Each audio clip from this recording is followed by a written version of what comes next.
ভাতা নয় চাকরি চাই, এই স্লোগানকে সামনে রেখে সোমবার বড়সড় কর্মসূচি নিল ভারতীয় জনতা যুব মোর্চার শিলিগুড়ি সাংগঠনিক জেলা নেতৃত্ব।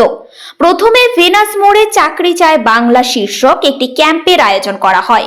সকাল থেকেই সেখানে ভিড় জমাতে শুরু করেন যুব মোর্চার কর্মী সমর্থকেরা। ক্যাম্পে উপস্থিত ছিলেন দার্জিলিং এর সাংসদ রাজু বিস্তা এবং শিলিগুড়ির বিধায়ক শঙ্কর ঘোষ। নেতৃত্বের বক্তব্যে রাজ্যের ক্রমবর্ধমান বেকারত্বের চিত্র তুলে ধরা হয় এবং দ্রুত শিল্পায়ন ও স্থায়ী কর্মসংস্থানের দাবিতে রাজ্য সরকারের কাছে জোরালো আবেদন জানানো হয়। ক্যাম্প শেষ হতেই মিছিলের আকারে আন্দোলনকারীরা রওনা দেন শিলিগুড়ি পৌর নিগমের উদ্দেশ্যে। হিলকার্ট রোড ধরে এগোয় মিছিল। আইন শৃঙ্খলা বজায় রাখতে মোতায়েন ছিল বিশাল পুলিশ বাহিনী এবং গুরুত্বপূর্ণ মোড়গুলোতে ছিল কড়া নজরদারি। কর্পোরেশনের সামনে পৌঁছে রাস্তায় বসে পড়েন বিক্ষোভকারীরা। হাতে বিভিন্ন দাবি দেওয়া লেখা প্ল্যাকার্ড, মুখে একটাই স্লোগান, ভাতা নয় চাকরি চাই। আন্দোলনকারীদের দাবি, রাজ্যের বহু শিক্ষিত যুবক যুবতী কাজের অভাবে ভিন রাজ্যে পাড়ি দিতে বাধ্য হচ্ছেন, অথচ বাস্তব সমস্যার স্থায়ী সমাধান হচ্ছে না।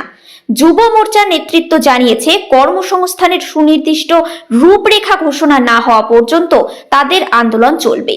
প্রয়োজনে আগামী দিনে আরো বৃহত্তর কর্মসূচিরও হুঁশিয়ারি দেওয়া হয়েছে।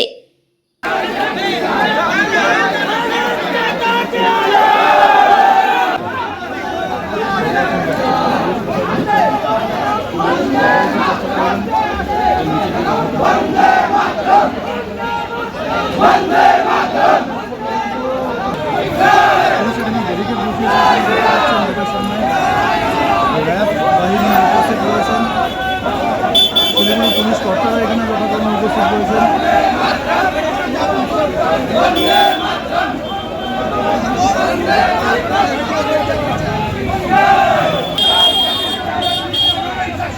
চাকরি চাই।